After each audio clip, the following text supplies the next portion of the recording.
A by-chance discovery by the executive director of the Erie Philharmonic showed that back in 1950, the Philharmonic was singled out by the U.S. State Department as a model of musical culture in America.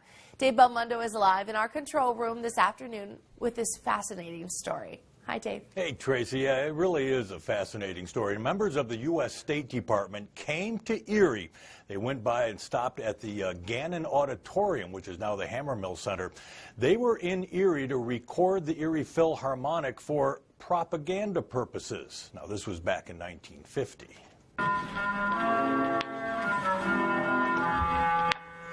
This is the recording made by the U.S. State Department when representatives came to Erie, a recording that would probably be lost, maybe forever, if it were not for the Philharmonic's executive director, Steve Weiser.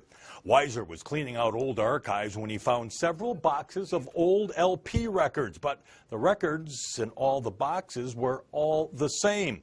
Not long after, Weiser was going through an old program and a newspaper article fell out. The headline of that article read, "Erie Philharmonic to pierce the Iron Curtain." More research by Weiser connected the faded newspaper article to the boxes of albums. The recordings were to be used to counteract Soviet propaganda, showing that the U.S. sole concern is with money and wealth. We were one of the first orchestras to do expansive youth concerts.